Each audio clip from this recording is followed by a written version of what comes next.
Target dan keguruan kelas 8 KI dari kelompok 5 akan sedikit menjelaskan apa itu ayat dan hadis tentang berkompetensi dalam kebaikan. Tanpa berlama-lama, ayo kita simak videonya. Baik, saya akan langsung menjelaskan pengertian ayat dan hadis tentang kompetensi dalam kebaikan. Saya akan mengambil bagian pengertian dalam ayat Al-Quran. Berkompetensi dalam kebaikan atau fastabiqul khairat adalah ajaran Islam yang mendorong umat Muslim untuk saling berlomba secara sehat dan positif dalam melakukan amal saleh, mendekatkan diri kepada Allah Subhanahu wa taala serta meraih ridhonya. Kompetensi ini bukan persaingan duniawi yang penuh iri dengki, melainkan perlombaan menuju kebaikan akhirat yang membawa manfaat bagi diri sendiri dan orang lain.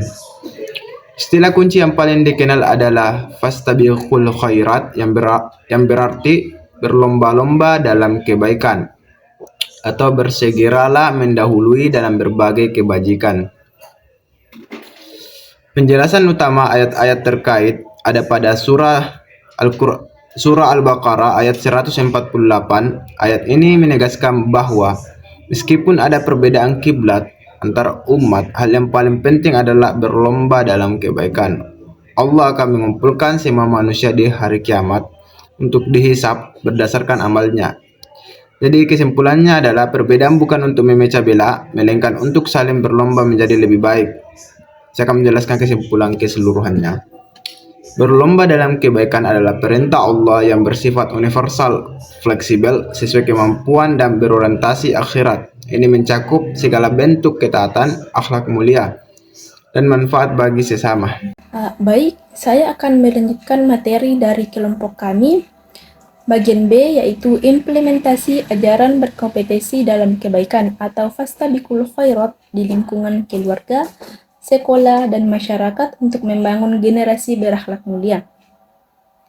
Ajaran fastabiqul khairat atau berlomba-lomba dalam kebaikan sebagaimana tercantum dalam Quran Surah Al-Baqarah ayat 148 dan Quran Surah Al-Hadid ayat 21 dan hadis Rasulullah SAW dapat diimplementasikan secara nyata dan berkelanjutan.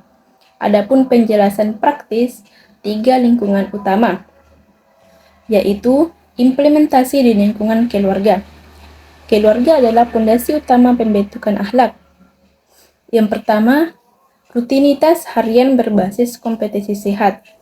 Buat tantangan keluarga seperti siapa yang paling konsisten sholat berjamaah di rumah, menghafal ayat atau hadis terbanyak dalam seminggu, atau membaca Al-Quran paling banyak. Beri penghargaan non-materi seperti pujian, doa bersama, atau sertifikat sederhana. Yang kedua, teladan orang tua. Orang tua harus menjadi contoh terdepan seperti Abu Bakar radhiyallahu anhu. Misalnya, ayah dan ibu saling berlomba dalam sedekah, menjaga lisan, dan melayani keluarga. Yang ketiga, silaturahmi dan tolong-menolong. Libatkan anak dalam program keluarga seperti hari sedekah keluarga atau mengunjungi tetangga yang membutuhkan. Ajarkan anak untuk berlomba dalam berbakti kepada orang tua dan saudara. Dan yang keempat, monitoring dan motivasi. Adakan evaluasi mingguan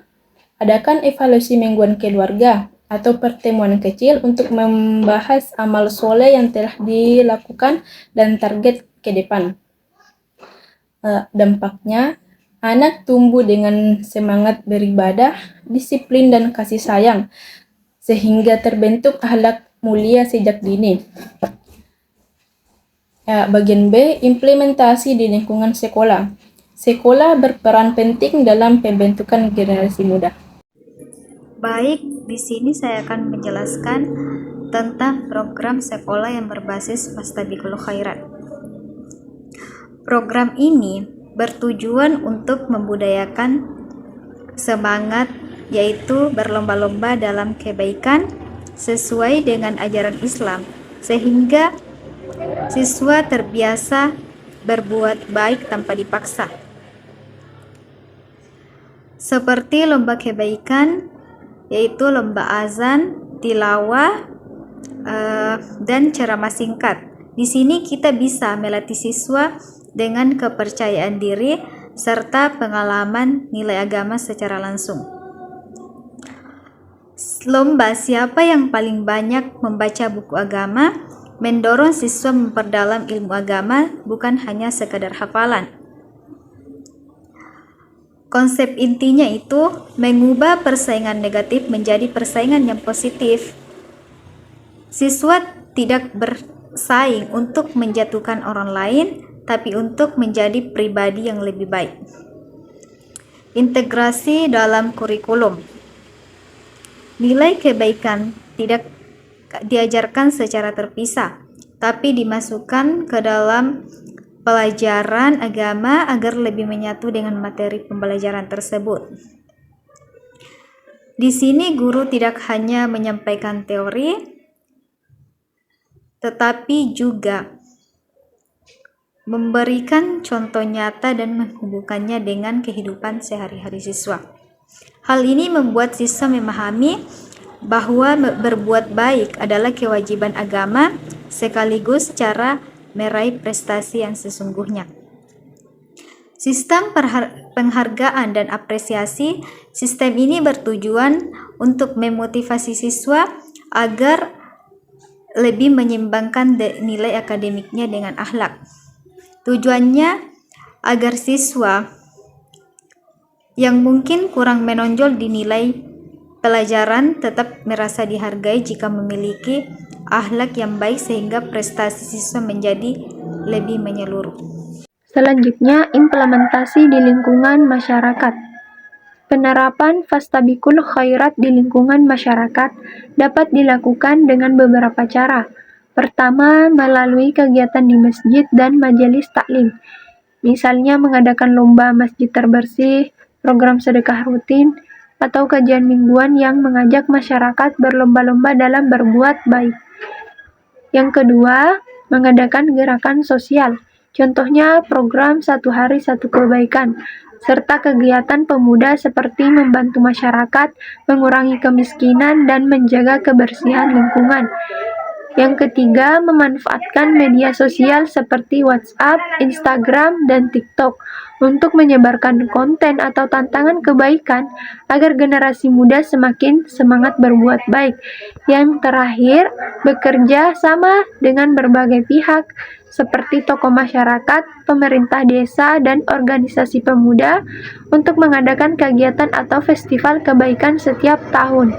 Jadi dampaknya ke masyarakat menjadi lebih solid, saling tolong-menolong, dan terhindar dari persaingan negatif.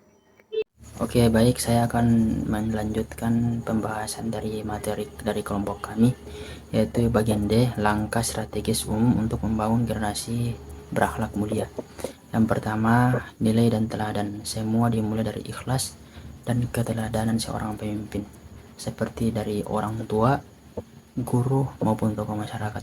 Kemudian yang kedua, konsistensi.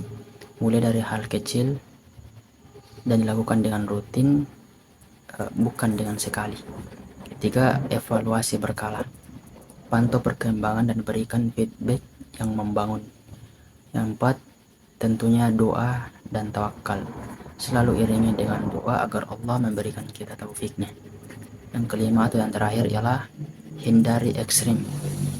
Kompetisi harus sehat, tidak membebani, dan tidak menimbulkan riya maupun hasad. Jadi, kesimpulannya adalah dengan mengimplementasikan ajaran ini, kita itu tidak hanya membangun individu yang saleh saja, akan tetapi kita sebagai orang yang bermasyarakat,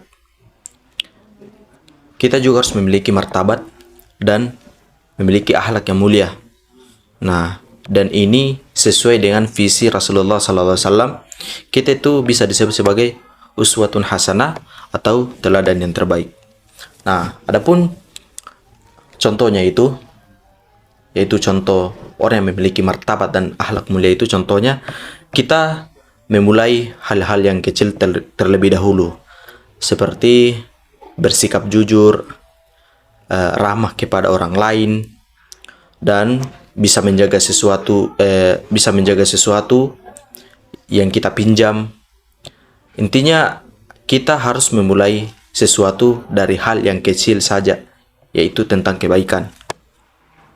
Demikianlah video dari kami, kurang dan lebihnya mohon dimaafkan. Semoga bermanfaat. Assalamualaikum warahmatullahi wabarakatuh.